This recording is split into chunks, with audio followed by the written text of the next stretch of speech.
What you are about to hear is highly classified. Pay attention and listen at all times. And most importantly, remember, we live in a world where Chun-Li can be an agent of S.H.I.E.L.D., where Queen Amidala can be Thor's girlfriend, and where the daughter of the lead singer of the Partridge Family can be the love interest for a superhero. Ladies and gentlemen, you are now entering Zone 4.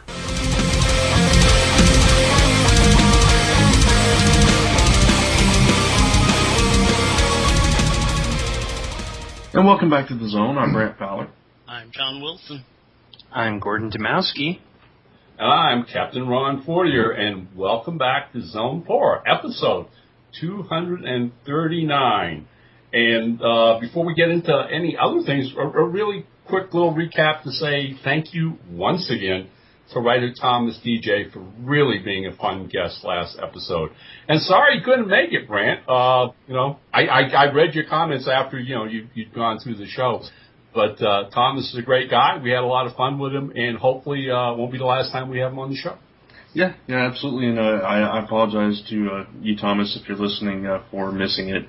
Couldn't be helped, but it was a great show, so I'm glad you guys had a great time, and love to have you back on sometime. Sponsor of the week. All right, so sponsor of the week. Yes, and our sponsor of the week once again is Audible.com. If you go to audibletrial.com/Zone4podcast, you can get a free 30-day trial and a free book download. They have over 150,000 titles to choose from, including stuff like The Amazing Adventures of Cavalier and Clay, and a whole slew of Star Wars books. If you're a Star Wars fan and have never gotten into the books, you can now listen to them. So all kinds of cool stuff over at audible.com. Right. Well, one of the things we talked about when we were doing the promo for this last week, Grant, was when you check out Audible's catalog, the real fun is to watch some of the voice actors that they have on these books. And, now you're mentioning the Star Trek catalog, or canon, I should say. Don't be surprised if you find a lot of the actual actors who played in the various Star Trek series doing the actual readings. Nice. Yeah. Very cool. So, yeah. There's so much. So, they've got them. You can search by genre. You can search by a keyword, whatever. You can find all kinds of stuff over there. It's really amazing, all the stuff that they have. So, very cool.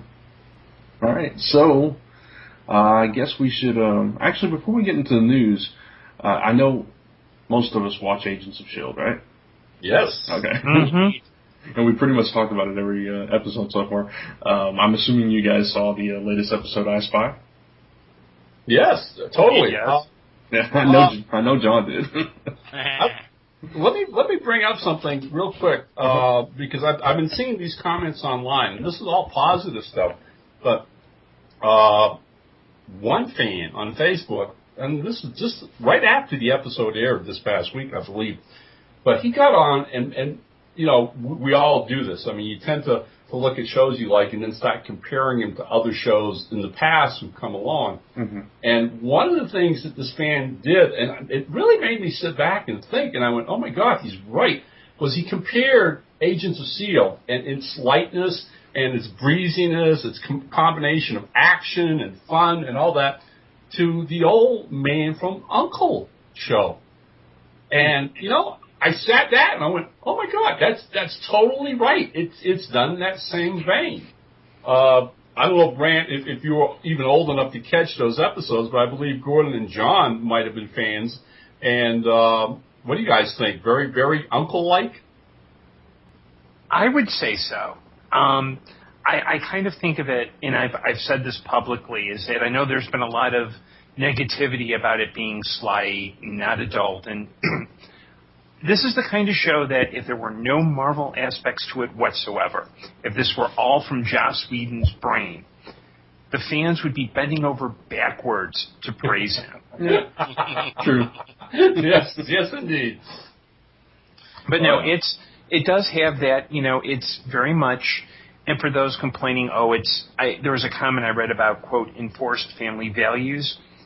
It is a Marvel-owned property. on Disney during a time known as the family hour. Right. Not everything has to be dark and adult and serious and moody, and ABC has a different demographic than, say, Arrow. I don't mind Arrow being grim and gritty and, I know Wednesday nights, it's like you can have meatloaf, you can have steak. Both are great for dinner. There you go. End of debate. Well, see, and that what got me, and what you're referring to in some of the comments, because I posted this thread a couple days ago on my Facebook page, and God, I think we're into 30, 40 comments now. Everybody's jumping on board, commenting about it. Because one of the things that bothered me was I saw other people posting negatively, okay? And, hey, that's their right, art subjective, okay? They don't care for Agents of S.H.I.E.L.D. Mm-hmm. So I'm reading that and going, okay, well, thank God we all have a different taste. But then the next comment I see by this person is, well, it would be a lot better if they did it like Arrow. And that's what the red flag went up, and I went, no, Marvel Comics wouldn't be any better if we did them like DC. DC Comics wouldn't be any better if we did them like Marvel. I mean, it's very much apples and oranges here, people, all right? They go for it, and like Gordon, did in detail, there's a whole different demographics for Agents of S.H.I.E.L.D. When you watch the WB, you totally know they're going after that young college yuppie crowd. That's 100% there. So, yeah, it's going to be dark and gritty with little overtones of soap operas, which make me gag, but I still like the show anyways, all right? But, again, it's apples and oranges. You don't fix one show. It's your taste. And if you don't care for that show, fine. There's 100 other things to watch. But personally, I love Arrow for being Arrow. And honestly, this past week's episode of S.H.I.E.L.D., I mean, from the second I see the bus, I'm a little kid again. I love the show. It's fun. And I got to bring this up and let you guys take over. But some of the things they did this past week's episode, and again, spoiler alert if you haven't caught it on Netflix, all right? Tune me out right now. But we've all been talking about Tahiti and Agent Coulson and all this.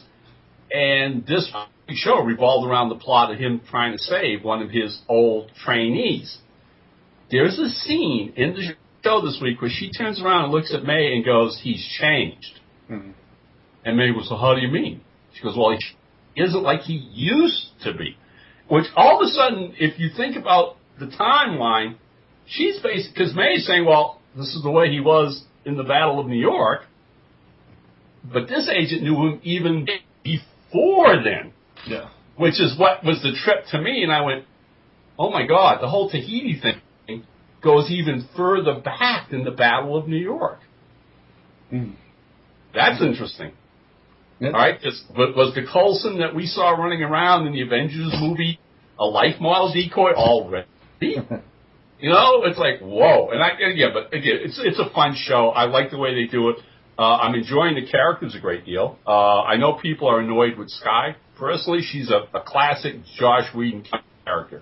And if you saw the trailers for next week, that's what I love about Whedon. He doesn't let some plots go ad infinitum. He carries them 2 or 3 episodes, and boom, you have some kind of resolution. And it looks like the Skye resolution is going to happen next week.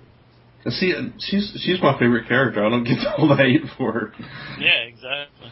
Right, no, I like her too, that's what I'm saying. Yeah. But it's like she's non-Marvel, or she's not a comic book character, and so some nitpicky fans find flaw with that?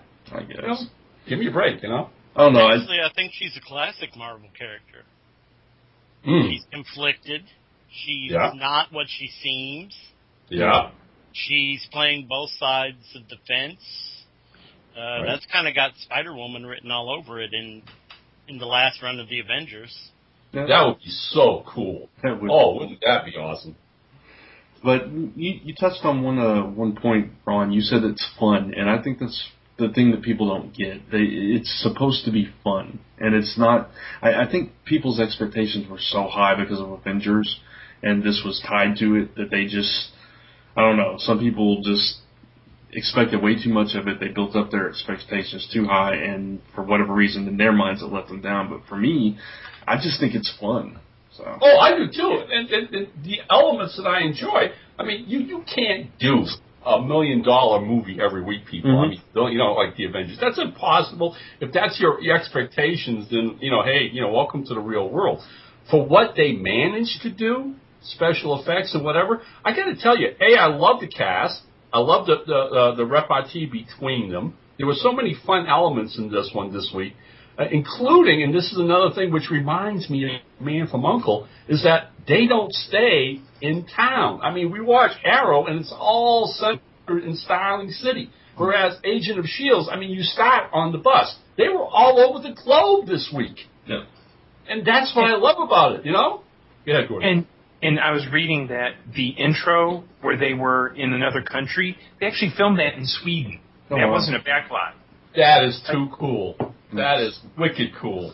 But I really think that people who are naysayers, I think they're doing it, they're coming from some really warped perspectives. I think one is they expect Thor to make a cameo, or they expect Robert Downey Jr. to be flying in the background. Not going to happen. I think for some of them, I know there's one particular commenter on a certain Facebook group, Non-Zone 4, who's kind of making it, he's pretending he's hip and cool, and he's like, this isn't the real S.H.I.E.L.D. Well, guess what? It's Marvel Comics. They've given their okay, and guess what? S.H.I.E.L.D. is a fictional organization.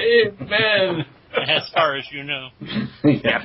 And go ahead. And I think thirdly, when people complain about the writing and how immature it is, and I always want to say, okay, when is this being shown? 7 o'clock Central, 8 o'clock Eastern, on a Disney-owned station.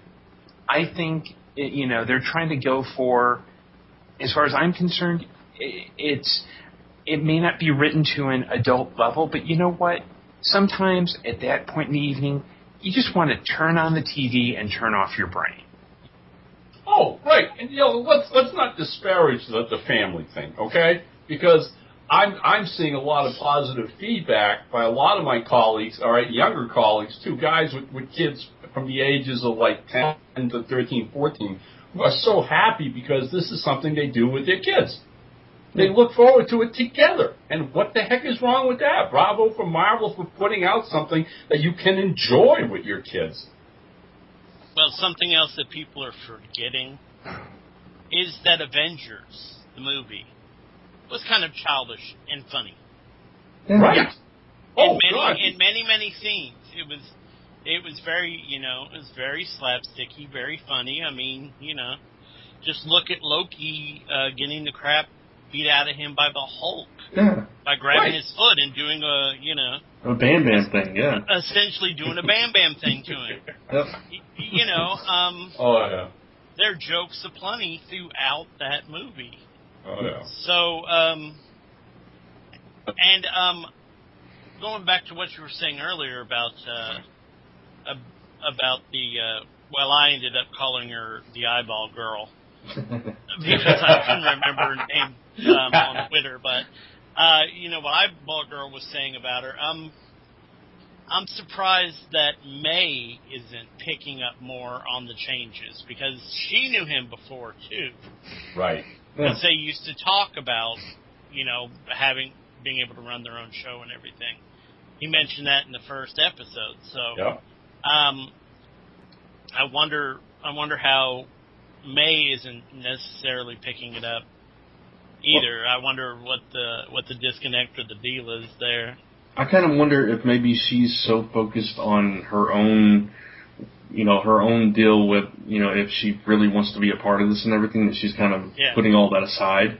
And now maybe she is. Yeah, and now that I think her name was Aquila was the right. Yeah, when she kind of put that doubt in her mind, I think that kind of woke her up and said, maybe I need to pay a little bit more attention. I don't know. Right. I tend to think that's what we're going to see happen in the next couple issues. I think May's going to start scrutinizing Coulson a little closer. Yeah. He is a bit more touchy-feely than, if you look back at, say, Iron Man 2, when he threatened to tase Stark and go off and watch Nanny Diaries or whatever it was. Yeah. you know, it was jokey, but it was very deadpan jokey. Mm-hmm. Now he's a lot more gregarious, where, you know, the only time he was really gregarious before he got stabbed was with Captain America. Right. Now he's kind of more gregarious with everyone. Yeah. Mm-hmm. So I don't know, and I'm kind of torn too, because in the Avengers I did think for a while that was life model decoy, because of the locker he went to, Mm-hmm. you know, Mm-hmm. not necessarily having to lock up the big gun as much as you would need to lock up the life model decoys. But Right. I don't know. I'm still holding on to the theory now that it's somehow Doctor Strange related. Hmm. I've kind of moved off my life model decoy now thing, and now I'm on to Doctor Strange since the Doctor Strange movie. I thought it was Coming up. I thought it was interesting that Sky was talking about like telepathy and all that stuff, and she says, "Oh, I know that stuff doesn't really exist," and there was just kind of pause. Yeah, I love that, just little things like that. it's like, Yeah. yeah, it does. We have a file. Now, look, honestly, I'm really a fan of the show. I have been from the first episode. I look forward to it every single week. And you know what? One of the hallmarks of Josh Whedon is that, you know, we can have fun talking about this and trying to outguess and second guess it.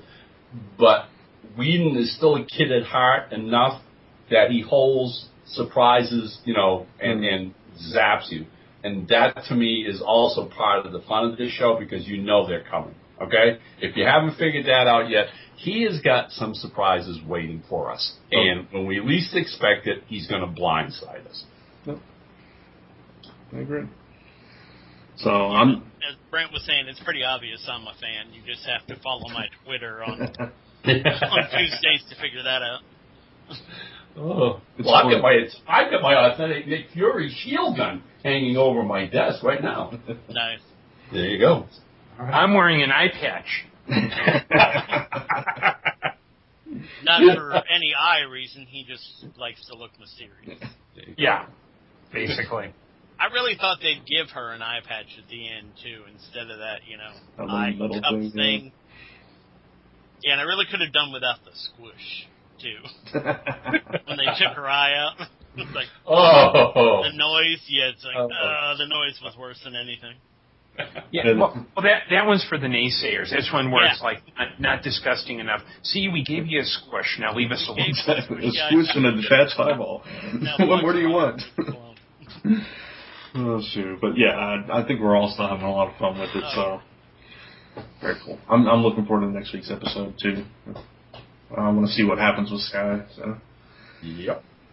All right. So should we talk some news? Sure, let's do it. All right. Get your news here. It's hot off the presses. So, John, this is something that you posted, and I don't know if you got to watch any of it. I didn't, but PBS did the superhero special the other night. I still haven't gotten a chance to watch it. Okay. But there was an extended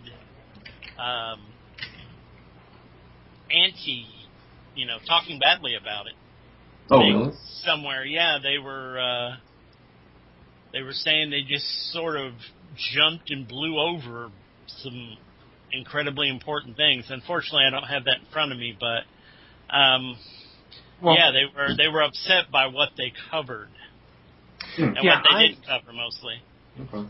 Yeah, I caught a good chunk of it. I had recorded it. I didn't catch all of it. But the way it was structured, it was like part one was kind of DC Golden Age. Mm-hmm. Part two was kind of Marvel Silver Age.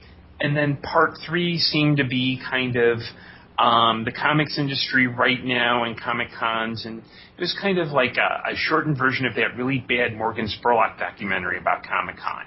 Oh, okay. Oh, yeah, I saw that. And on the one hand, from what I saw, I mean, it was a really good. It was okay. I mean, a lot of talking heads. They did a little bit more in terms of the pulps and that background in talking about the Golden Age, the thing that amazed me most was Jim Steranko's hair. I mean, the man has a frickin' big pompadour. I'm like, yeah, he does. I've seen him. He's the Donald Trump of comics. You know that, don't you? And I'm wondering, like, does he have some weird kind of shield anti-gravity thing on his head to make his hair poof up like that? I'm thinking it's a life model wig. Actually, it's really a racer head. You know, when he's drawing and got a removable line, he just plows his head. I was sitting adjacent to him on a bench in a hotel, waiting to get into a restaurant, and that hair is all the time. You know, that kind of makes me wonder if the people that wrote it and produced it and everything weren't like comic people. They were just, you know, people that thought they would capitalize on the craze. I think it might be, given that it's PBS. Yeah. And, you know, I kind of wonder, their original decision was to do this over 3 nights. Mm-hmm. But then they ended up supposedly doing it over 1 night, although my local PBS only showed the first 2 on 1 night, and I'm not sure when the other one ran. I've got it on the DVR, but I still haven't had a chance to watch it. But, yeah, there have been more than a few negative things about it. So, go watch Once Upon a Time the Superheroes on YouTube. You'll be much happier. I think people should leave us comic book documentaries to comic book people. That's all. Well, you know what? That's exactly my vibe, guys. I mean, I saw this thing promoted and advertised online or whatever, and really, just what you said, Brant. Okay, my takeaway was okay, we're going to get some academians there. You know, that's like macadamian nuts as far as I'm concerned. But academic folks who think they know comics better than the people who read them, enjoy them, and whatever.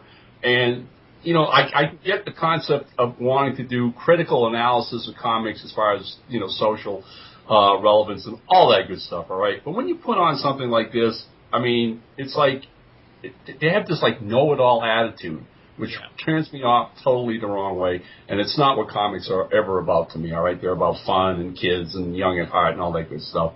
So, you know, hey, more power to people who watched and enjoyed it, but it had absolutely no appeal to this particular thing. Well, here's where I get to tell all 3 of you that you're wrong in one aspect. I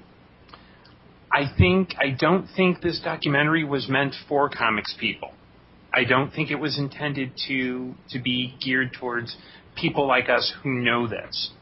I think the fact that they focused on the 2 major companies and then the industry speaks volumes. And I haven't seen all of it, so I can't speak to it in its entirety, but saying only comic people should do documentaries about comics is kind of like saying only politicians should do documentaries about politics, right, or only doctors should be doing medical documentaries. Sorry, go ahead. Well, I mean, you need that external perspective. And I will agree that from what I've seen, it just seemed like a little bit too much of the obvious. It's like but I don't think they were speaking to us. They were speaking to people who don't necessarily know this stuff. Well, let me clarify by saying maybe not comic people, but people that have an understanding of comics and appreciation for it that can convey what they're really about, as opposed to somebody on the outside that just read a bunch of stuff and came up with something. You know, just to give you the black and white details of it. That's kind of what I meant. So, But I get your point. And there are comic academics out there that that could have been consulted for this, but I doubt were. Yeah. Yeah, because the thing that surprised me was I expected this to be like either a Ken Burns or a Kevin Burns production. Because Kevin Burns did a really good documentary on Superman back in 2006. But I recognize none of the names, and so I think this was kind of a, let's throw some talking heads in, let's put this together and put it out there. Yeah. Well, at least they tried to do something, I guess. Yeah. I don't mind them doing an introductory thing for other people, although it does kind of mess with that that thing of, us comics people wanting to keep it to ourselves, be fearful of outsiders and all that. But, as long as they're getting the information right, I'm fine with it. Yeah, I mean, the segment with Jim Steranko was like 10 minutes of him talking about all the stuff he did with Agent of S.H.I.E.L.D., which is great, but do we really need 10 minutes of Jim Steranko talking? I don't think so. I don't think we need 10 seconds of Jim Steranko talking. I just think we need that pompadour, cut to his art, speaks fine. Oh, come on. He is the Little Richard of comics, I created this whole thing. Okay. So, in other news, Miracle Man returns. Does anybody care? That's the question. Neil Gaiman cares. Yeah, he owns it now. He cares. I know there are fans of the character. I'm just teasing because I have no interest personally, but it's newsworthy. And the interesting thing is that they're actually going to be finally finishing stories that were never published and putting actual new material out there, which for fans of the character, I think that's a big thing. So. I will say that 7 potential covers is too much. Yes, for any book. Any book. Don't care who writes it or what it is. The Scotty Young one was cute. Mm-hmm. And the one where he's like standing in the middle of a nuclear blast, that's kind of cool. But, him flying with birds, why? Seagulls at that. I mean, what does seagulls have to do with Miracle Man at all? This head, him flying and then his head in the background looks like one of those really bad family photo things where you used to have the people in the front and then like someone's head was ghostly floating in the back. Yeah. Like, why, oh why are you doing this? You noticed that Joe Quesada got in and did one of these covers too, right? Well, of course. Oh, shit. So I guess nobody else cares about this. Yeah. It's just one of those things. Over the whole Miracle Man thing. Yeah. I think Miracle Man is one of those books that has a better reputation than it deserves because it's kind of, yes, it's Alan Moore's earliest work, but a lot of it, because I happened to reread it about a year ago, and a lot of it is just horribly, you can tell it's an 80s comic. Mm-hmm. I think Marvel's probably doing it because they figure, hey, Alan Moore's badmouthed DC all these years. We want him to badmouth us for the publicity. So yeah, no doubt. Yeah. All right, so this was interesting. Disney Kingdom's Seekers of the Weird. Did you guys read the solicitation text for this at all, or the article that I sent you? Yeah, I read the article. And, okay. Actually, I posted a different article about this on the site. Okay. But see that. Shame on you. But yeah, I mean the concept is kind of cool. Mm-hmm. I guess Well, based off yet another theme park ride, except this time it's a theme park ride that never happened. Yeah, the Museum of the Weird, I should say, that was it was apparently a thing of legend that was never built, and they're kind of building a 5-issue story around it, which I think is interesting. Yeah. Yeah, it's kind of cool. It's sort of, I guess it's kind of the Disney version of Indiana Jones, or actually more aptly, The Librarian. Mm-hmm. Yeah. If you're familiar with that series. The Noah Wiley TBS thing. Yeah. That's kind of the vibe I got off of it. Yeah, I can see that. Nobody cares about this either. Disney thing. Yeah. Okay. I told you it's been a quiet week. All right, really quiet. All right, here's something that we can all appreciate. Yes. The Superman 75th anniversary animated short that will be on the Man of Steel Blu-ray was released during New York Comic Con, and I take it everybody's gotten a chance to see it. Oh, yes, several times. Yeah, exactly.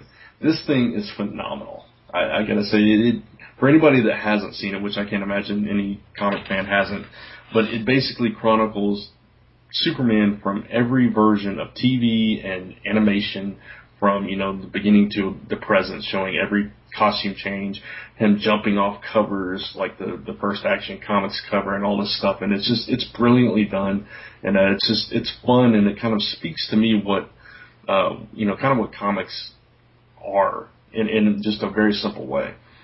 So yeah, it's a little sad they passed over Lois and Clark. Yeah. You know, I was a little sad they didn't give Dean Cain any love. I can understand not giving the Brandon Routh movie any love. Right. But, Lois and Clark was on for like 5 or 6 seasons. Yeah. But other than that, if you watch it, even if you've seen it a couple of times, watch it, but pay attention only to the S shield on Superman's chest. And just watch the progression. Yep. That goes. It's really, really cool if you just center on the S shield and go, oh yeah, the differences. Right. I mean, there are so many things. Go ahead, Gordon. I didn't mean to cut you off. I was about to say, it's actually surprising that Zack Snyder actually did something I enjoy. And the thing is, it's like, I'm watching it. It happens so fast. I mean, because it's only it's seconds long. Yeah. The kicker is, and I have to believe that Bruce Timm is one of the biggest, shining lights behind this thing coming to fruition. I'm watching it happen, and like we're talking, the action cover coming to life, okay, in animation. It just immediately grabs that kid inside of all of us, all right? And then, as it moves across time and space, all of a sudden you get that the black and white flying character, which if you pay close attention, you really, really got to do this, all right? It's basically Kirk Allen from the Universal serials who morphs into George Reeves from the TV show. Nice. All right, which I went, oh, this is insane. And then the iconic giant turtle man Jimmy Olsen cover. I'm in tears. Okay, that was one of the wonkiest Superman covers ever done. It comes to life. Him fighting the old Brainiac, all right? You just go on, and then he morphs into the Fleischer Superman cartoon, all right, which are classic. And then, come on, okay? I mean, which of us is so cold-hearted that didn't choke up just slightly when he morphs into Christopher Reeves and that signature flying around the globe? This thing is just so beautiful and powerful. But you know what? You get to the end of it, and the Man of Steel, and him standing on the 70th, and it's such a powerful visual statement in so short a time. But I don't know if you guys ever saw this or not, but a couple months ago, Tony Isabella posted on his Facebook page something, and it was sad. I mean, he made some comment. He had a picture of like Superman from the early comic days when he first was created by Schuster and Siegel, and he made some comment about, I really miss Superman. I wish they'd bring him back someday. And watching this thing happen, those words were echoing into my mind and heart at the same time as well, too.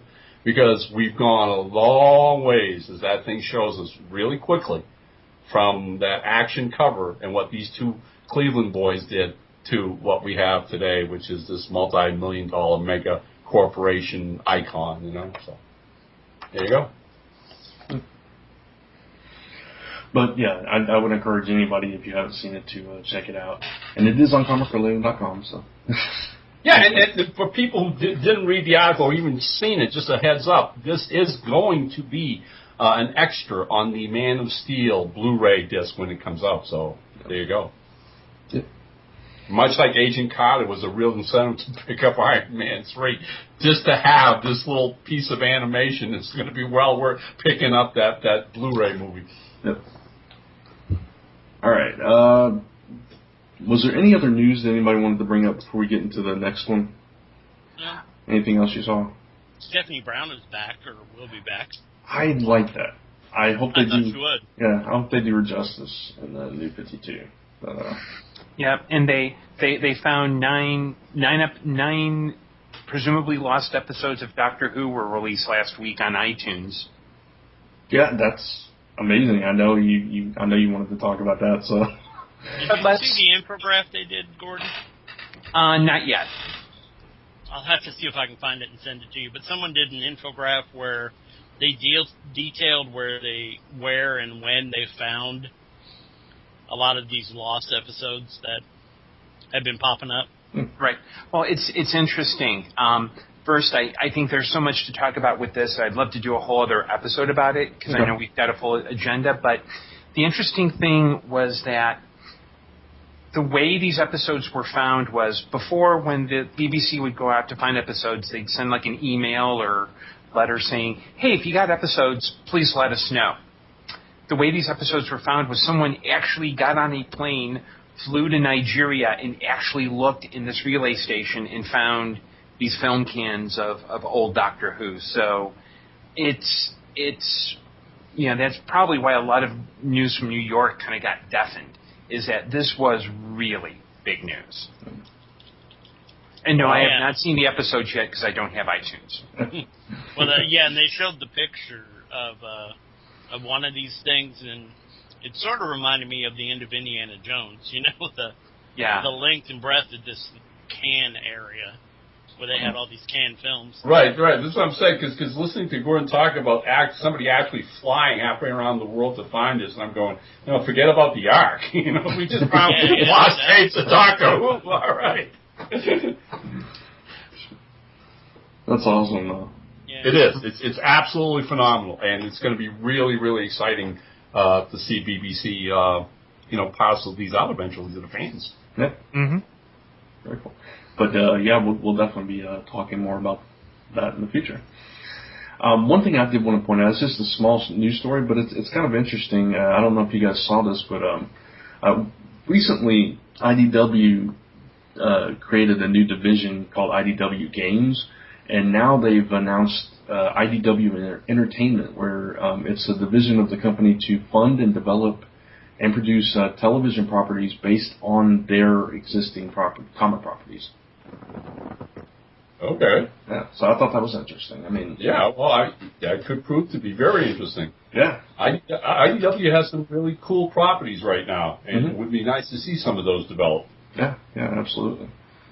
So IDW is really just getting out there these days, expanding all over the place. Well, you really have to. There's a whole lot of competition. What was it, 2 weeks ago? We talked about Boom Studio making some kind of a Hollywood connection. Yeah. Right. So I mean, hey, you don't move and shake, buddy. You're going to get left in the dust. Right. And it's also interesting to note that one of the guys behind this is his background is from the Stars cable channel.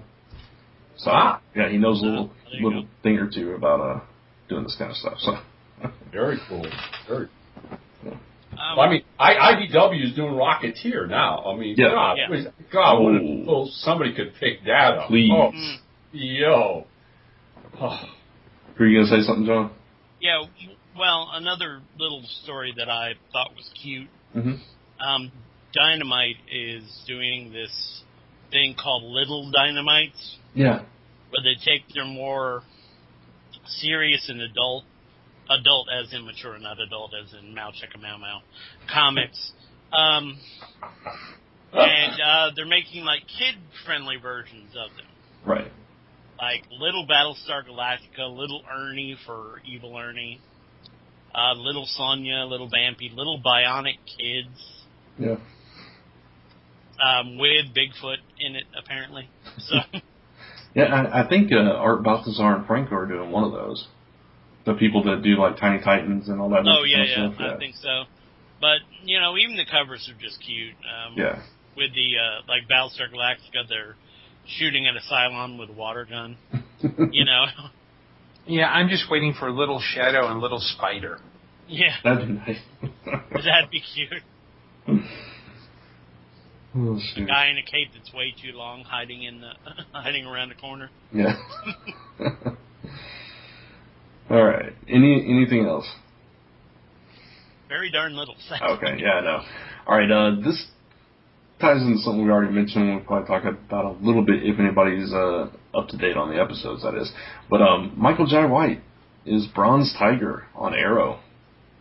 And he was actually in the most recent episode. Go ahead, Ron. Right, and they don't name him.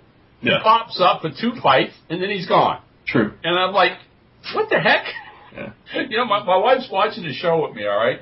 So when he shows up, you know, I went, okay, here we go.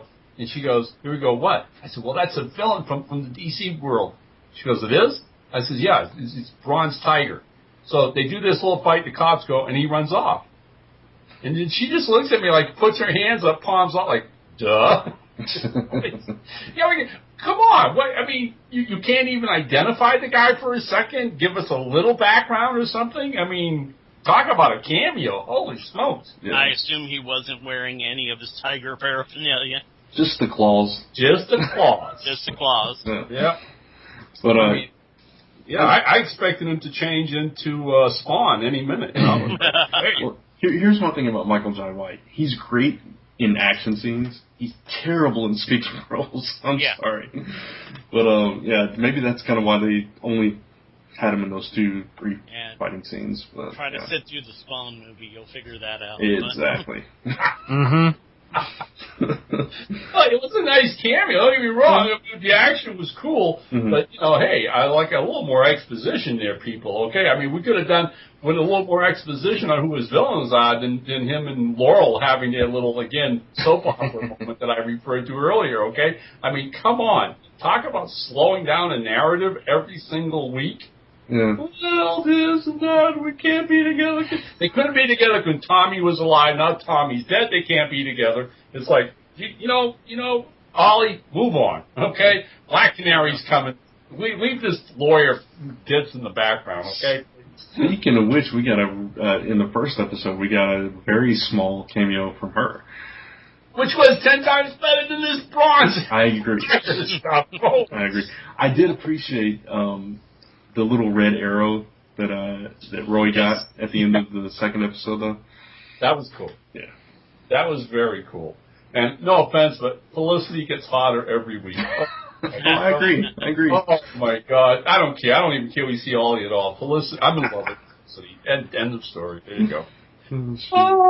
I don't know if it was a real promo or if someone faked it up, but I came across something on the internet that was just posters of all the Arrow guys standing there with their shirts off, looking, just looking, actually.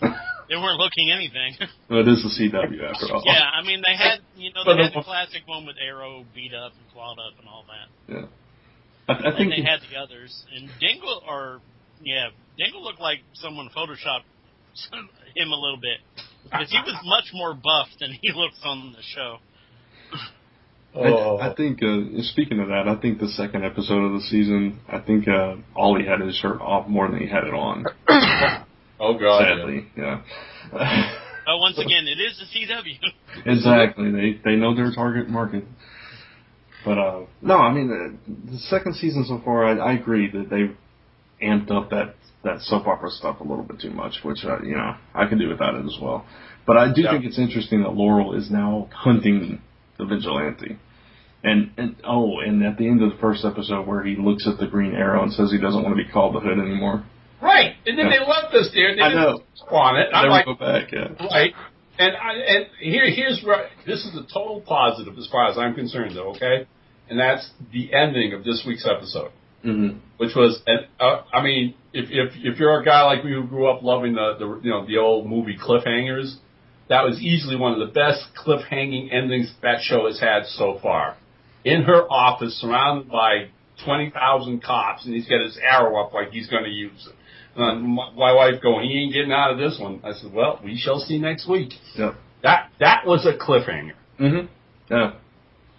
Well, Superman had to contend with being called the Red Blue Blur for several seasons. That's true. Yeah. So, maybe Ollie will just have to deal with being called the Green Pointy Stick or something for the next few seasons. Well, we all know a certain Barry Allen's going to show up sometimes this season. This would be an advantageous point. Oh, that's another. I don't know if you caught it, Ron. And I don't know if you, John Gordon, if you watched the latest episode. But No, I'm not caught up at all. okay, Sebastian Blood. Yes. He was in this episode. Right. Totally. Got that. Yeah, as Hey, you're gonna have to The help me on alderman. this one, Sebastian Blood. Alderman. He's the councilman. yeah, Sebastian Blood. Okay. I got nothing on Sebastian Blood here. Didn't Sebastian Blood play Mr. French on Family Affair? I think so. And then start a cult in the Titans comic. Well, I mean, it's Brother Blood. Okay, so that's his first name, Sebastian. Yeah. I never knew that. Yeah. And now you're ready for that next trivia contest. And I just looked it up I to confirm guess it. so. Yeah. What a sad. No offense to anyone named Sebastian out there, but I'm sorry, that's not a very villainous name. Well, that's probably why he changed it to Brother Blood. Apparently. But no, I thought that was an interesting nod. I mean, he's playing like this, like Ron said, an alderman who is kind of fighting for the city, and he's against all the rich elitists like Oliver. So they're at odds already. So just another one of those nice little nods for the fans. So I appreciate that. So, yeah. So Arrow's off to a rollicking good start. Yeah, I agree. I hope they get past that Laurel thing. Well, I think once Black Canary shows up, nobody's even going to remember Laurel. Yeah. We'll see. She'll scream at her once, and that'll be the end. Hey, just put Felicity on more, okay, please? I mean, even if it's just bringing a cup of coffee, she does it 10 times better than Laurel, so what the heck. But she's only bringing that one. One. Yeah, Just one cup time. of coffee. Oh, shoot. Bring him small cups, so you have to come back and refill a lot. All right, so that's it for the news. So it's now time for some Facebook shout-outs. Oh!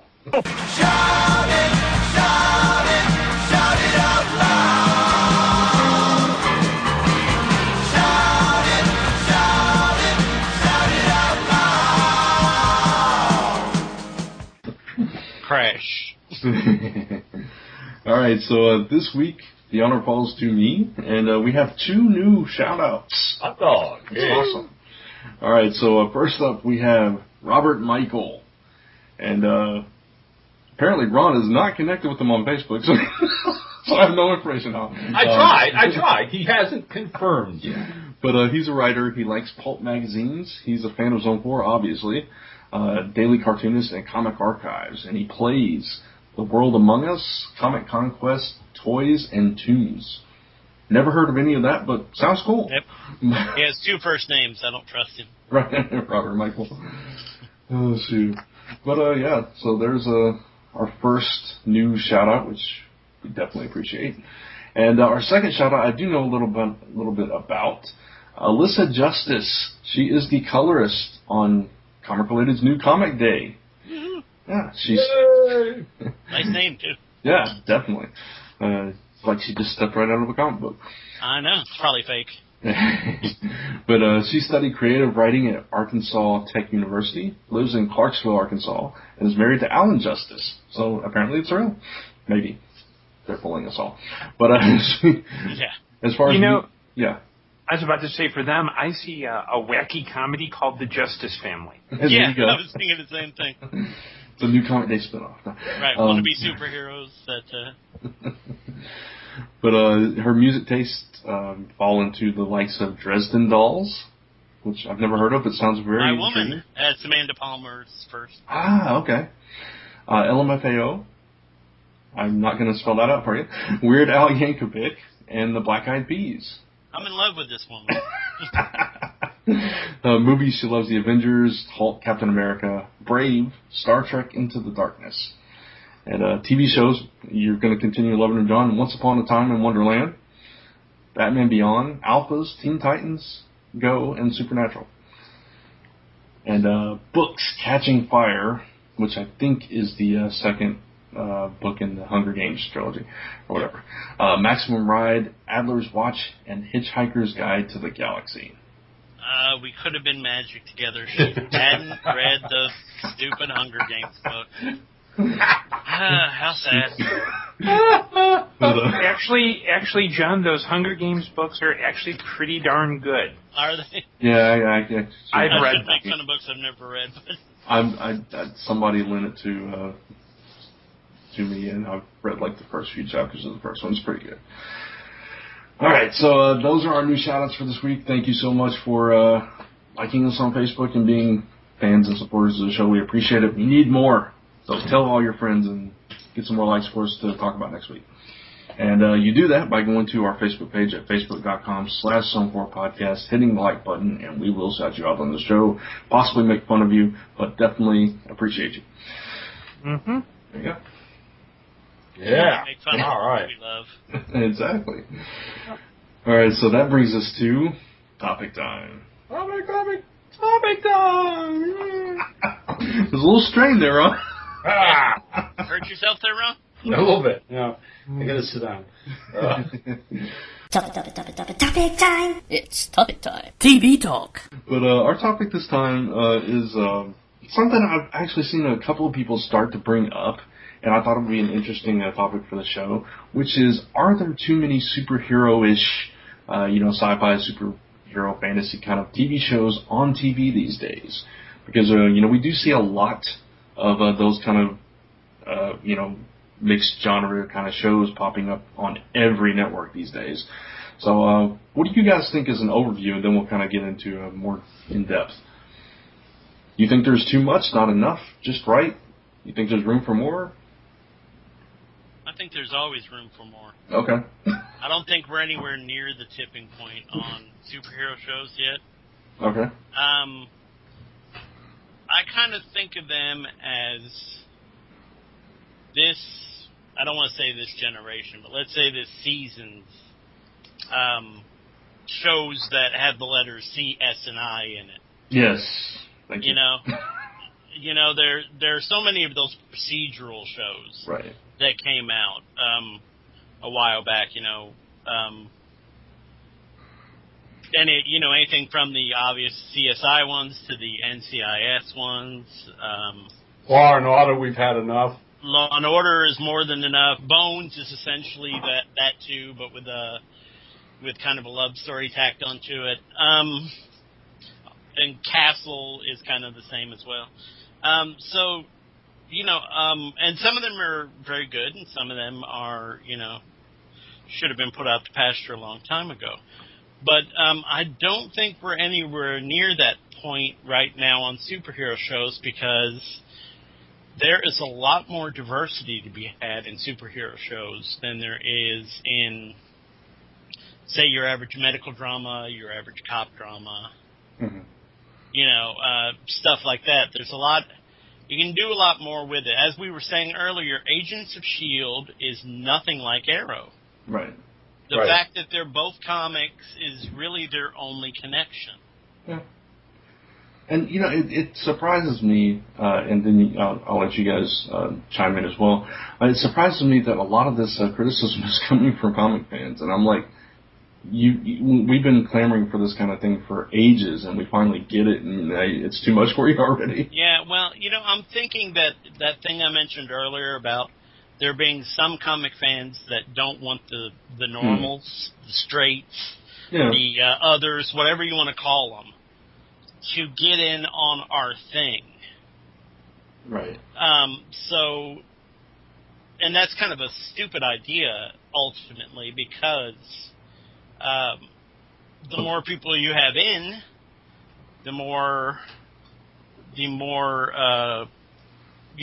things get bought, the more new talent might discover comics that never considered doing a comic before. The industry survives and thrives. Yeah. Plus, if you don't expand and grow, you die.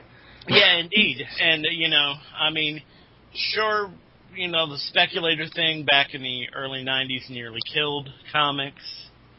And that everybody's real wary of everybody, jumping on the bandwagon again. Mm-hmm. But I don't think we have anything to worry about at this point. Now, if they start pulling up Justice League Antarctic series or something, then we might need to get worried, or that Grim and Gritty Plastic Man show, then we might need to get a little worried. But no, I think right now the field is still wide open. I have to toss one little thing in here, and then Gordon, I'll ask you your thoughts on this. But did you guys see, just off the top of my head, you mentioned the Plastic Man thing, and it made me think of this. Did you guys see that they're going to start putting, I think it's Batman Beyond shorts in between the DC Nation stuff? Yes. Right. Yeah. Okay. Yeah, I thought that was interesting. Anyway. Yeah, it's cool, but, I don't see why they're not fishing for other properties. Oh, I agree. Batman Beyond had its show. It was cool for its time and blah, blah, blah. But they have so many other properties. Get off of Batman and Superman. Oh, I agree. Do something with somebody else for a while. Yeah. Yeah, and I kind of, in terms of the number of superhero shows and kind of genre shows, I'm kind of in the side that I think we are starting to hit that point of it being too much. Only in that I think everyone is going to that particular well because obviously it's what people are watching. But I look at shows like something like Agents of S.H.I.E.L.D. makes perfect sense because it's super heroic concepts melded onto a traditional action-adventure format. But stuff like The Tomorrow People, it's a British concept from the 80s. We've seen it time and time and again in X-Men and Alphas. And do we really need another iteration of that? And so I'm kind of, I think part of it is that companies are looking for the next great franchise. It's like, okay, well, we can't do Twilight, so we'll do Vampire Diaries. Or DC and Marvel trying to really work its material, especially Marvel. I don't know if any of you caught this news item, but Marvel was looking to develop a couple of mystery series for both streaming and network television, and it's all hush-hush. Oh, yeah. I think, though, there's more room for greater diversity and greater growth, because I think, like the PBS superhero special, the thing I was thinking as I was watching it off and on before I turned it off is Ken Burns should do something like this on the pulps, because you could do the whole early 19th century Penny Dreadfuls, then part 2 is like dime novels in America and the Strand magazine in England, and you could do a whole history just before 1919 when Princess of Mars comes out, and then part 3 is basically pulps in the 20th century. I think properties are being developed less because of their own inherent worth and more because, okay, we just need to put stuff out. I think there's a lot of good stuff. I think there's stuff that's shows like Sleepy Hollow, which actually hit such a unique tone that it's like they're kind of doing it right.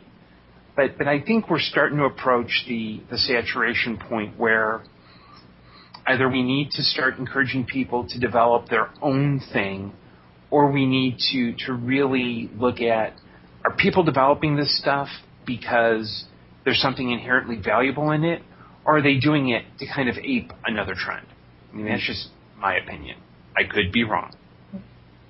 Well, what do you think? Well, yeah.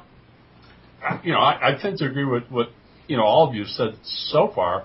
I don't particularly worry about things like points of saturation, only because I'd like to believe ultimately, like all good genre creativity, the cream will always rise to the top. Mm-hmm. We were talking about how we've seen this trend in forensic science becoming entertainment on television over the last decade, and it's now wearing itself really short. One of the things I've noticed this season in the fall shows, aside from the genre TV, meaning horror and superheroes, the other big thing I've noticed, and it made me laugh like crazy watching it, unfold, because it's imploding rapidly, even as we get into the fall season, and that's situation comedies, which I think is one of the most tiresome, all right, of vehicles that's been done on American television for the last 50 years. And if you saw any of the slew of all the major networks now, ABC, CBS, NBC, unleashed an entire battalion of these 30-minute, half-hour shows that are supposed to, captivate all of us with their hilarity. And they keep pushing them at us every week and every week. I've tuned in 2 or 3 of these supposed new shows, and I want to gag. All right? I swear to God, the Robin Williams thing is a mess. The Millers is basically the 70s, now called the 80s. All right? I mean, come on. Situation comedies are dead. They've run their course. But you know what? They keep hammering them away. The good stuff will always rise to the surface and outlast the rest. And that's my feelings with the whole genre of horror, fantasy, and superheroes, all right? Ultimately, people are going to recognize things that have been done ad infinitum and say, well, we really don't need that anymore. Gordon pointed it out immediately. I mean, I'm excited about Agents of S.H.I.E.L.D. because I think it is something different, which harkens back, though, again, like he said, this mold of action-adventure that fits extremely well. And it's very Man from U.N.C.L.ish, but done to today's sensibilities. All right? So Sleepy Hollow, again, a real fresh twist. But Sleepy Hollow, to me, reminds me of Grimm to a degree. Grimm was a series that initially I didn't think I was going to enjoy. It was my wife. Talk about surprises. It was my wife who became a Grimm fan and eventually got me to sit down and play catch-up until I really enjoyed the fresh approach to what they were doing with that concept, so that I can see Sleepy Hollow in that same vein again. It doesn't take itself seriously, and I love that about it. It's got a great cast, and the shows are fun. They're creepy, they're scary. It's like a Halloween episode every week, and that's why I like Sleepy Hollow so much. But at the same time, I see the WB promoting Tomorrow People, and Gordon, you nailed it. I mean, it's a lot of old BBC British shows and Alphas. Done again. We've done this thing, okay, with the cute, handsome boy and girl with the special powers. They needed to put a special spin on it, and as far as I've seen from 1 or 2 episodes, they haven't done that. If it exists, it's only because somebody at WB is going to, want it to. Basically, all I can say with that. The flip side, what I'm looking forward to that hasn't aired as yet, because I've only seen 1 episode of Once Upon a Time in Wonderland, and it's too early. I enjoyed the first episode, but I think it's got problems. I'm going to be interested to see if it can work itself out of it. It has some potential, and they are definitely putting a lot of money into it as far as the special effects and stuff like that. I got to tell you guys, the one show that I am the most intrigued by, and I think could be a really solid 1-2 hour punch on network television, and you guys are going to laugh, but we've done the zombie thing. It's gone. Now, what happens is the other horror trope, if you will, is Frankenstein and Dracula and the Wolfman. Well, they've taken the vampire mythos and storyline all the way to the WB people of Twilight and the Vampire Diaries and even True Blood's gothic approach to a degree. All well and good, and more power to the people who like that stuff. But you know what? I'm an old Universal black and white guy. I'm the Bela Lugosi guy, all right? And all the time this is going on, I'm going, these aren't vampires. Where the hell is Dracula? Well, guess what, guys? He's back. And Dracula premieres in another couple of weeks on Friday night, back-to-back with Grimm. And from the few clips I've seen, I want to watch this, okay? This isn't the sparkly vampires, all right? This is a lot more gruesome, adult, and whatever to what they can do on network television. So being, not considering myself the typical TV watcher as such, but just a guy who likes these kind of shows, I don't think we've reached anywhere near the saturation point of quality genre shows. I think we're getting a lot of bad ones, And I don't think they're going to hang around long. I think the good stuff, I think Sleepy Hollow has already been picked up for the rest of the season. Already, that's a done deal, all right? Agent of S.H.I.E.L.D., the same thing. Things like the Tomorrow People and other new ones, I think are going to fall by the wayside, and ultimately we'll get left with the good stuff. But again, what the three of you have already said, and I can't, emphasize it enough myself, is that when you look at the catalog of genre material, whether it be American classics, horror classics, fantasy classics, or comic book canon, all right? There is still so much untapped material that nobody, either on cable or the networks, has bothered to tap. So I think there's still a lot of room for some enterprising producers and writers to get into this field. My 2 cents. And see, I'm going to go off on that and just say I think part of the problem is that people are tapping into the same wells. A show like Alphas, you could argue, yes, it's an X-Men ripoff, but it handled it in a really unique way. Same concept, but there were some personal spins on it. The fact that we've talked every week about people who say, well, Agents of S.H.I.E.L.D. is not my S.H.I.E.L.D. I think I'd like to see, I wouldn't mind seeing people taking those tropes and applying them in new and unique ways. So like Heroes was another version of the same X-Men trope. Mm-hmm. People with powers. I'd like to see more original, distinctive takes on this kind of material, and not just reach into trying to find the franchise that's going to make us rich. Arrow managed to do that. S.H.I.E.L.D. managed to do that. Sleepy Hollow managed to do that. I think I'm kind of getting a little worn out on, we're revamping. Because like the Tomorrow People is like the second or third revamping in 20 years since the original series. Mm-hmm. And so I'm kind of at a point where it's like, I don't mind that material. I just want to see stuff that's new and unique and really that really is fun and escapist. The interesting thing about Once Upon a Time in Wonderland, I think I've read it about this particular series. It's a one season only series. Aha. That they may, the agreement is they may not, now if the ratings improve, they may go, okay, well there's a year 2, but it's structured so that everything happens in 1 year. And that's something I'd like to see more of. It's, okay, we're going to tell a story in one season.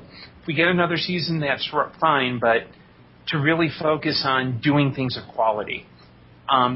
We've got 3 different versions of Sherlock Holmes, and I'll say that Elementary, I'm glad I was proved wrong on that, because that is such a unique and distinctive take, just like the BBC Sherlock, and just like those crazy movies that Guy Ritchie does about John Watson and his nutty detective friend. So I think I'm a little oversaturated on the crap, but I think it's getting really harder to find the gems, because I don't think they always rise to the top. I think it's usually the people with the bigger budgets that force it to rise to the top. I mean, in my worldview, Alpha should be on season 4. Totally, 100% on that one. Yep. But so I do think we're heading that point where it's becoming a little too much. But again, I think it's really going to be, we need to put the onus on creators to do stuff that's worth watching, not just, okay, we're going to do Mannix with superpowers, Right. I'd agree with that. And the thing with revamping shows too is you have to give it its own life. You have to give it its own. It can't just be a carbon copy thing set in a new world. It's really got to be its own specific thing. And I think back to Battlestar Galactica on this. Yeah. How the original and the new one were pretty much name only and character names only that was the connection, and then that's where it ended.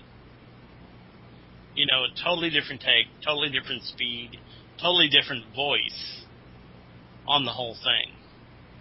So, that's what I think things need if they decide that, they absolutely must revamp something from the past. Let me ask you this, John. Yeah. Because this just goes along with what you are saying, okay?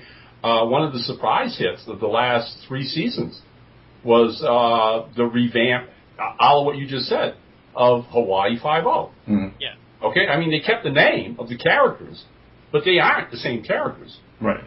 Okay? And it's a whole different sensibility that works for this new show. All right? I don't know if any of you have caught any episodes of the new Blair Underwood Ironside. But again, that's definitely not Raymond Burr's Ironside, okay? And so, right, I totally agree with you, okay? That it's time to address a new audience and a new generation. And basically, all you're basically keeping is very minimal concepts and the same name, and that's it. Like, I would really like them if they decide to do a Wonder Woman revamp. There were so many good elements about the Wonder Woman show in the 70s. If they could take those good elements and marry them to that fan-made trailer that we were talking about last week, that would be a phenomenal series. Like, if they come in and just, like that, the little interstitial Wonder Woman cartoon they did for DC Nation. Right. I hated that. Yeah, you and me both. I absolutely despise that. And, it was just, this is not the way to be doing Wonder Woman. And, so it's very easy to screw it up. Well, I mean, so if they ever do it. Do you guys remember a show called The Pretender? Yeah. Oh, yeah. Mm-hmm. Okay. Well, I'd love to find out who the creators were of that show, because what they did was they established something that, what was it, J.J. Abrams and his crew absolutely swiped big time when they created Lost, which was to give us 2 stories. To give us a story of a character and his situation happening now as we were watching it. But it seemed like in every episode we'd get these flashbacks of when he was a young boy, being groomed by this secret organization. Now, if you'll recall, when Lost came on, Lost flipped that around so that every episode we were on the mysterious island. But half of the shows were all about the characters remembering past events in their lives back home. And that's how you would round out the characters in the storytelling, all right? Well, when you look at that Wonder Woman little fan thing, which, and I hate to call it fan because it's so professional, but the clips in that are of her fighting in a modern-day city, and then you have these flashbacks of her on Themyscira fighting fantasy creatures. And there's a part of me goes, well, that's how you do a TV show. Yep. Right? You open the TV show with Wonder Woman as a full-grown adult appearing in a modern-day city in this huge action sequence where everybody and his uncle now, who is that? And the papers and the police and the authorities, all right? And then we watch her go through her life as assuming this new persona is Diana Prince or however they want to write it. And then somewhere in the show, all right, somebody would say, well, you're not from around here. And we get this flashback to Themyscira when she's like 15 or 16. And then you could play off a whole season of her as Wonder Woman acclimating herself to the modern world. But every week we'd also get glimpses of Themyscira and the fantasy elements and her mother and the Amazons. They could have a field day with a series like this. Speaking of which, I love that show, The Pretender. Creators Stephen Long Mitchell and Craig W. Van Sickle, who also wrote several episodes of Star Wars The Clone Wars. Oh, okay. I was about to say, There I've you never go. heard of these guys, but okay. Yeah. So, yeah, I mean, again, and again, all of us have just said it, all right? There are other properties out there, aside from the major comic characters that we all know and love, all right? I mean, come on. A Challenges of the Unknown done to today's sensibilities? Oh, my God, that would be amazing. A Doctor Strange done to today's sensibilities. Again, I mean, there are so many characters and situations and series in comics that could translate brilliantly to animation, not only anime, but live action as well on television. I mean, the Hollywood hasn't even begun to tap. I mean, what we've seen so far, and even the amount of stuff we've seen in the last 20 years, guys, we know, because we're comic people, is the tip of the iceberg. There's a whole lot more mining to do. Oh yeah. Wow, I just had a flash in my mind of a great premise for a new Challengers of the Unknown. Write it up, John. We'll get it off to Josh Whedon and J.J. Abrams. There you go. Nice. But yeah, I mean, even if you go beyond Marvel and DC, all the Dark Horse, all the and independents. Image, and all the independents. Wow, so much stuff to mine there. Hell, I would love to see some Top Cow stuff come out. Yeah. You know, that very dark and mystical universe that they've got. Mm-hmm. I would love to see some of that in a. It would almost have to be a movie, or at the very least an HBO series. Well, hey, come on, let's not forget, people. You know, we're talking about genre stuff. One of the highest rated television shows came out of a comic book that's on the air right now. We're talking Walking Dead. Yep. Yeah, true. All right, go mine some more of these series, Hollywood people. Pay attention. Yeah. It's Well, I left Walking Dead several seasons ago, but still, yeah, you do have a valid point. Right. So hey, let's get with it. season opener was really good, by the way. Oh, Walking Dead? Yeah. They took it in a whole different direction. So you're more forgiving than I am. if you can get past the first half of season 2, you'll be fine. Actually, I saw this. There's this thing out there called Honest Trailers, and they did one for Walking Dead. They said, "Yeah, if you watch the first season, then jump to season 4," and you know. Pretty much, yeah. Hey, let me put this out to anybody listening to us right now, okay? Because this would be a fun thing to do. What comic book series do you particularly enjoy right now that has never ever been filmed, animation, live, or whatever, that you'd love to see Hollywood get a hold of? Write us. Tell us what your favorite ones are, what you'd like to see on the air. Be interesting.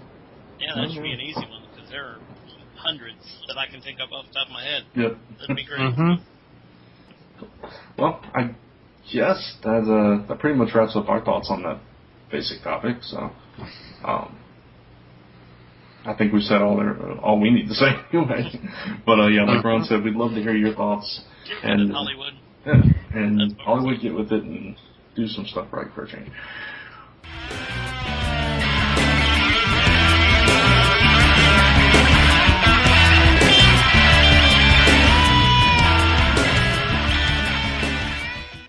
So, I guess that just leaves us with going around the table and seeing what everybody has coming out, or going on. And we'll start with you, Gordon. Okay, well, I'm currently soliciting people for donations for the Chicago TARDIS charity auction. Chicago TARDIS is the largest Doctor Who convention in the Midwest and the second largest in the United States. We will be holding our convention on November 29th and 30th and December 1st in Lombard. If you'd like to donate, drop me a line at auction@chicagotardis.com. Awesome. Ron? Okay, we just released, just a little over a week ago, the latest pulp novel from Airship 27 Productions, which I am really, really excited about. It's a novel. It's called The Queen of Escapes by a young writer named Curtis Fernlund, and it pays homage to those cliffhanger serials I talked about earlier in the show. The basic conceit of the novel is a film crew filming a serial in the early 1930s goes into the deepest, darkest jungles of the Amazon rainforest in Brazil. All right, and of course, you know, they end up in some taboo country where there's actual Amazons who want to do them harm and kill them all. And the fun of Fernlund's novel is every chapter, his heroine ends up being not so much the star of the serials, but her stunt double. And every chapter ends with a cliffhanger. Is she going to survive it and whatever? And it's written pretty much like that. So it's his love story to, his love letter, I should say, to the classic cliffhanger serials. Again, it's called The Queen of Escapes.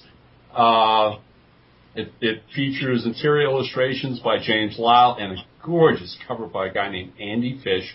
It's available at Amazon.com, both in hard copy and on Kindle. Please check it out. Awesome. John? I'm just coloring. Hey, John? speaking of which, John, I want to tell all our listeners out there who probably think this whole project fell off the face of the earth, John just colored a page from the Zone 4 comic book, and you did a great job, John. Thank you very much. Thank you so much. Maybe we can get this thing finished after all. It's looking more promising than it was before that. Well, there you go. I am coloring things for Mike Luoma's book, The Team, and for Skystorm Studios right now. And as Ron just mentioned, I guess I'm coloring the Zone 4 comic. So. Oh, yeah! All right. Very cool. So there we are. All right. For me, Affliction #4 is out on Comixology now, the final issue of the miniseries, so go check that out. And Chris and his brother Mike joined me for an episode of the Related Recap that we recorded on Sunday night right after they got home from New York Comic Con. So they were kind of high on the whole convention experience and everything, and so it was a really fun episode. Hopefully it will be up this weekend sometime. I just got the pre-New York Comic Con episode up last night, so I apologize for that. But hopefully it'll be up soon, and it was a blast. They talk about all the things that happened at the con, you know, at the CR table, everybody that was there and everything. So it was a really fun episode. So look for that. And of course, stay tuned to ComicRelated.com for all your comic news and all kinds of other stuff that John and I and Chuck and sometimes Chris kind of throw at you all the time, with a lot of help from people like Gordon here. So yeah, and yeah, I guess that's going to wrap it up. So we'd like to thank the official bands of Zone 4, the Railwall Band and Society's Play that you hear on the show each and every week. If you have any comments, questions, or suggestions for us, send those to zone4@comicrelated.com. Tune in next week for our Halloween episode, which we're planning something fun, so look forward to that. And I guess that's going to be it, so thanks for listening. Good night, all. Mahalo, everybody. Bye, everyone. Here comes the Human Torch, flying up ahead. Member of the Fantastic Four, led by Mr. Fantastic. The Invisible Girl, Mr. Fantastic and the Human Torch. Hey, it's a thing. Fantastic. This has been a Gonzo Goose production.